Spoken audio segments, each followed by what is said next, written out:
Вітаю! Сьогодні ми поговоримо про важливу і, на жаль, дуже актуальну тему СНПК або сексуальне насильство, пов'язане з конфліктом. Зіштовхнувшись з насильством, ми змінюємось. Воно залишає по собі глибокий слід, нав'язує нам тягар невиправданої провини, заковує в кайдани нав'язливих думок та заважає думати про здорові стосунки з іншими. Ми ніби самі собі забороняємо радіти життю. Сексуальне насильство, пов'язане з конфліктом, є однією з найжорстокіших тактик війни, спрямованою на те, щоб не лише зламати окрему людину, а й отруїти майбутнє цілих поколінь. Ворог використовує СНПК як зброю для залякування та придушення великих спільнот. Офіційні дані свідчать про сотні зафіксованих випадків СНПК, вчинених російськими окупантами в Україні. Втім, офіційна статистика не відображає реальної картини, оскільки багатьох випадків залишаються незареєстрованими. Страх, сором та стигма змушують багатьох постраждалих мовчати, приховуючи свої страждання від світу. Про тему насильства обов'язково треба говорити і треба розвивати навички у людей, у дітей, у підлітків, для того, щоб вони розуміли, де насильство, а де прохання. Тому що, як на мене, то насильство, коли хтось хоче задовольнити власні потреби, наприклад, за мій власний рахунок. Наприклад, я для себе знала, що насильство буває не тільки сексуальне, фізичне, а буває економічне, психологічне, і що з цього є багато виходів, є поради, і є люди, до яких можна звернутися, яким можна розкрити свою душу, і від яких можна отримати дійсно допомогу, що цього не треба боятися і звертатись за допомогою. Сексуальне насильство під час війни – це жахлива реальність. І ми маємо про це говорити. Це не просто зґвалтування. Це катування і наруга над людським тілом і душею. І ми маємо це бачити, розпізнавати і фіксувати кожен випадок, щоб винні відповіли за свої злочини. Говорити про насильство – це перший крок до того, аби з ним боротися. Коли ми називаємо речі своїми іменами, ми перестаємо бути безпорадними. Ми починаємо розуміти, що відбувається. І що з цим робити. Ідентифікувати насильство – це як вімкнути світло в темній кімнаті. А раптом стає видно, де вихід. І тоді можна почати діяти. Звернутися по допомогу, знайти підтримку, почати відновлюватися. Важливо, СНПК не має строку давності, а особи, які стали свідками насильства, також вважаються постраждалими.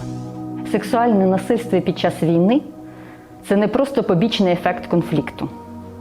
Це свідома тактика, зброя, яка використовується для приниження, тероризування та знищення цілих спільнот. Це жахливий злочин, який не лише руйнує життя окремих людей, а й завдає глибоких ран усьому суспільству.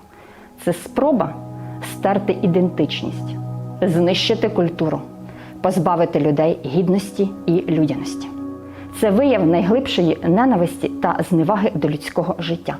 Саме тому так важливо говорити про це, викривати ці злочини, притягувати винних до відповідальності та надавати всебічну підтримку постраждалим. Тільки так ми зможемо подолати цей жах і побудувати майбутнє, в якому немає місця насильству і ненависті. Переважна більшість людей, 75-80%, які зазнали впливу травматичної події, здатні до самостійного відновлення. Відновлення – це процес, коли ми поступово відновлюємо своє благополуччя і стаємо сильнішими. Кожен з нас проходить цей шлях по-своєму. Але є дещо, що допомагає нам відновитися швидше і ефективніше. Це наша внутрішня сила. Або є таке слово резильєнтність – здатність продовжувати жити, незважаючи ні на що. Резильєнтність можна порівняти із властивістю матеріалу повертатися до початкової форми після деформації. Це наша здатність вибудовувати своє життя навіть у складних умовах. Як же розвинути цю суперсилу? Проговоримо декілька ключових моментів. Подивитися на ситуацію з іншого боку. Знайти позитивні моменти. Робити все, що залежить від нас на цей момент. Все, що ми можемо змінити. Все, на що ми можемо вплинути. Згадати, що є найважливішим. Які є наші цінності? Це додає сили.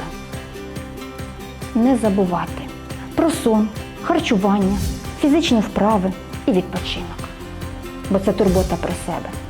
Надзвичайно важливо підтримка близьких і людей, хто поряд. І пам'ятаймо, резилієнтність, або, як ми вже знаємо, стійкість можна розвивати. Вірити в себе, ставити цілі, спілкуватися з людьми. І ви відчуєте, як ваша внутрішня сила зростає.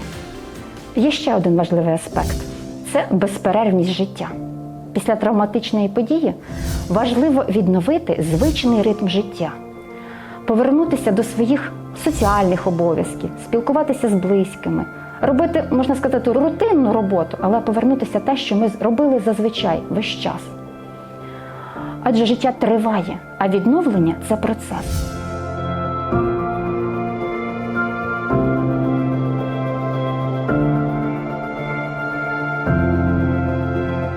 Пам'ятайте, що ви не самотні. Існують організації та фахівці, які готові надати вам підтримку та допомогу. Не мовчіть, звертайтеся за допомогою, якщо вам це потрібно.